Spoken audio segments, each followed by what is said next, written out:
আমাদের সমাজে 31st night নামে একটি রাত উদযাপন হয় 31শে ডিসেম্বর রাত 12টার পর থেকে।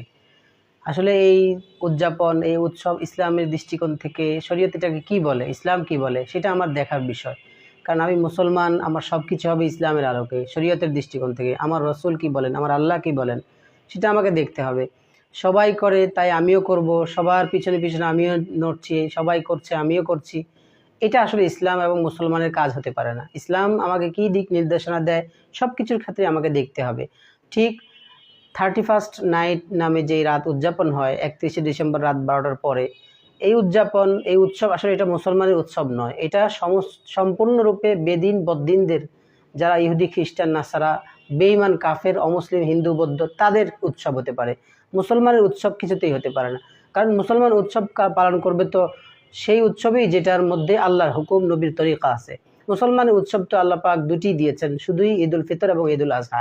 এর বাইরে মুসলমান কোনো উৎসব, মুসলমানের জন্য কোনো উৎসব আল্লাহ রসুল বলেন নেই, আল্লাহ পাক আমাদেরকে করতে আদেশ করেন নেই কোরআন হাকিমের মধ্যে। অতএব 31st নাইট নামে উদযাপন এটা সম্পূর্ণই গর্হিত একটি উদযাপন, গর্হিত এবং একটি উৎসব। এই উৎসব কেন্দ্র করে সমাজের মধ্যে বহু ধরনের বিশৃঙ্খলা, বহু ধরনের নোংরামি, নাফরমানি, গান্দিগি, নাপাক কাজ হয়ে থাকে। এর মধ্যে শারীরিক যেমন অবক্ষয়, ক্ষতি হয়ে থাকে, আর্থিকও সমাজের আর্থিকের অনেক মানুষের আর্থিক সমস্যা, ক্ষতি দিক আমরা পরিলক্ষিত, আমরা দেখে থাকি। রাত 12টার পরে তারা যে সমস্ত পটকাবাজি, বোমা ফুটানো ইত্যাদি থেকে শুরু করে, মদ গাঞ্জা, জুয়ার আসর থেকে শুরু করে যে সমস্ত নোংরামি হয়, এটা কোনো মুসলমানের হতে পারে না। এই সমস্ত কাজ দলিল লাগে না, সব কিছুর ক্ষেত্রেই এটা করণীয়, এটা নাকি বর্জনীয়, এটা মানুষ তার বিবেক যে আল্লাহ দিয়েছেন, সবচেয়ে বড় আদালত আমরা বলে থাকি বিবেককে প্রশ্ন করলে বোঝা যায় আসলে এই উৎসব কি আমার কিনা। কারণ যে উৎসবের মধ্যে মদ দিয়ে শুরু হবে উৎসব, যে উৎসব শুরু হবে নাচ গান দিয়ে, যে উৎসব শুরু হবে তোমার এই পটকাবাজি, বোমা ফুটানো, এমন এমন বড় আকারে বোমা ফুটানো হয় বিকট আওয়াজে, যে বাচ্চারা পর্যন্ত ঘুম থেকে জেগে যায়। বহু ঘটনা আমরা পিছনে শুনেছি, বহু বয়োবৃদ্ধ বাবারা, মারা, বহু ছোট বাচ্চারা এক পর্যায়ে হার্ট স্ট্রোক করে মারাও গেছে। বহু পাখি পিছনে আমরা শুনেছি বিগত বছরগুলোতে, পাখিরা পর্যন্ত সকালবেলা পরের দিন দেখা গেছে অনেক পাখি পড়ে আছে রাস্তাঘাটে, বন জঙ্গলে। পরে খবর নিয়ে শোনা গেল যে এগুলো সব গত রাত্রের সেই বিকট নাফরমানি, সেই বোমা ফুটানোর আওয়াজের কারণে এই সমস্ত পাখিগুলো পর্যন্ত মারা গেছে। তো বুঝেন এটা কতটা নোংরামি এক কাজ, যেখানে পাখিরা পর্যন্ত তাদের এই নাফরমানি থেকে তারা মুক্ত নয়, পাখিরা পর্যন্ত। আর সমাজের মানুষের প্রত্যেকটা মানুষের বদদোয়া তো তারা পায়, কারণ মানুষ ঘুমাতে পারে না, মানুষ ইবাদত বন্দেগী করতে পারে না। ঘুম যার হয় না সে তো সকালবেলা ফজর করতে পারবে না।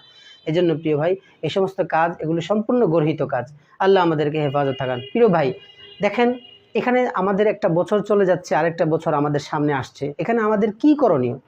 এইভাবেই কি উদযাপন করে আরেকটা বছরকে বরণ করব, নাকি কোনো ইসলামের দৃষ্টিকোণ থেকে কোনো বরণের কোনো পদ্ধতি আছে? অবশ্যই এই মুহূর্তে আমাদের ইসলামের শিক্ষা, ইসলামের নীতিমালা অবশ্যই আমাদের জন্য আছে, সেটা কি জানতে হবে। আজকে আমাদের সমাজ গর্হিত কাজগুলো নিজেদের মনগত করার কারণেই ছাড়তে পারে না। ইসলাম আমাদেরকে এই মুহূর্তে কি বলে? 31st নাইট অর্থাৎ এক বছর শেষ হয়ে আরেকটি বছর নতুন আসছে, এই জন্য উদযাপন। সেই উদযাপন হতে হবে, আমাকে ভাবতে হবে, আহা আমার জীবনের, আমার লাইফের একটা বছর শেষ হয়ে গেল। আরে ভাই, আপনার বয়সটা যদি 50 বছর হয়, তাহলে আপনি যদি আপনার বর্তমান বয়স যদি 49 বছর হয়, আর আল্লাহর ইলমে লিখে থাকেন আল্লাহ পাক আপনার জন্য 50 বছর, তাহলে আপনি 49 বছর শেষ মানে আপনার সর্বশেষ বছরে পাড়ি দিলেন। আপনার বয়স যদি 40 হয়ে থাকে, তা আপনার 39 বছর যদি এই বছর শেষ হয়ে থাকে, আর মাত্র 1 বছর, তা আপনি মাত্র 1 বছর বাকি আছে। আপনার বয়স যদি 80 হয়ে থাকে, আপনি এখন পাড়ি দিচ্ছেন 79, তো 1 বছর পরে আপনার লাইফ শেষ। প্রিয় ভাই, এভাবে তো আপনার এই বছরটাই জীবনের শেষ লাইফ, শেষ সময়। তাহলে আপনার করণীয় কি? আমার 49 বছর, আমার 55 বছর, আমার জীবনের 80 বছর আমি শেষ করলাম নোংরামি নাফরমানির মধ্যে, এটাই আমার জীবনের শেষ বছর হতে পারে। অতএব আপনার উচিত ছিল পিছনের সমস্ত গান্দিগি থেকে তওবা করে সামনের জীবনটাকে, সামনের বছরটাকে সুন্দর করে বরণ করা। এই জন্য প্রিয় ভাই, ইসলামের শিক্ষা হলো এখান থেকে উপলব্ধি করা, বুঝা, হায় হায় আমার জীবনের একটা বছর, একটা ঘন্টা, একটা সেকেন্ড শেষ হয়ে যাচ্ছে। বিশেষ করে এখন যে 31st নাইট, এটার দ্বারা আপনি এখান থেকে শিক্ষায় এতটুকু ইসলাম দেয় যে তুমি আফসোস, হিসাব নিকাশ মিলাও, তুমি চিন্তা ভাবনা জগতে ঢুকো। তোমার এখানে শুকর করারও বিষয় আছে, আবার আফসোসেরও বিষয় থাকতে পারে, তওবারও বিষয় থাকতে পারে। কয়েক দিক দিয়ে ইসলাম উদযাপন, এই রাতকে উদযাপন করার বিষয় দেয়। সেটা হলো ইসলামের আলোকে। সেটা কি? আপনি আপনার জীবনের শেষ বছর মনে করতে হবে, হায় হায় হয়তো বা এই আগামী বছরই আমার জীবন শেষ হয়ে যেতে পারে।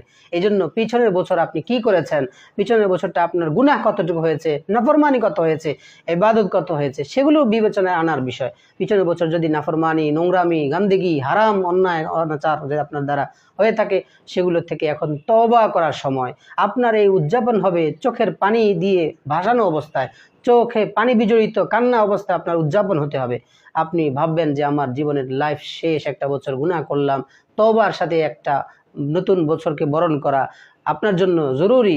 আপনার জন্য কান্নার সাথে একটা বছরকে বরণ করা জরুরি। এই মুহূর্তে আপনার নতুন বছর বরণ করার জন্য মাধ্যম হতে পারে চোখের পানি, চোখের পানি, চোখের পানি, দিলের কান্না, আহাজারি দিয়ে নতুন বছরকে বরণ করা, তওবা দিয়ে নতুন বছরকে বরণ করা। পিছনে যা করেছি তো করেছি, আল্লাহ, নাফরমানি হয়েছে তো হয়েছে, আর করব না।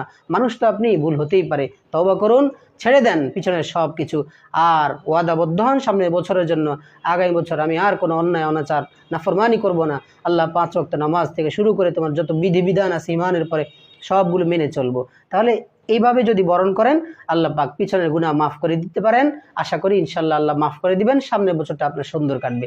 হ্যাঁ, যদি হিসাব নিকাশ মিলাইতে গিয়ে দেখেন যে আলহামদুলিল্লাহ পিছনের বছরটা সুন্দর হয়েছে, শুকরিয়া আদায় করেন আলহামদুলিল্লাহ। আল্লাহ আপনার তৌফিকে 2023 সাল আমার খুব আনন্দে, খুব আরামে, খুব সুন্দরভাবে কেটেছে। আপনার হুকুম মতো নামাজ, রোজা ইত্যাদি আমি সব পালন করেছি। এবার শুকরিয়া আদায় করেন আলহামদুলিল্লাহ। তাইলে লাইন শাকারতুম লাযিদান্নাকুম, আল্লাহ পাক আপনার জন্য আগামী বছরটাকে আরও সুন্দর করে দিবেন। এই জন্য প্রিয় ভাই, আমাদের জন্য জরুর হলো অমুসলিম, বেদিন, বদ্দিনদের কৃষ্টি কালচার, পশ্চিমা ইউরোপীয় কান্ট্রিদের, পশ্চিমাদের সব কৃষ্টি কালচার ছেড়ে দিয়ে আমার মুহাম্মদুর রাসূলুল্লাহ, নবীজি মুহাম্মদুর রাসূলুল্লাহ সাল্লাল্লাহু আলাইহি ওয়াসাল্লামের আদর্শবান হয়ে জীবনকে লালন করা, এটা আমাদের একান্ত কর্তব্য। পিছনে যা করেছি তওবা করুন, সামনের জন্য পাক্কা ওয়াদা করুন। এটাই হলো উদযাপনের মাধ্যম, সবচেয়ে বড় আমল।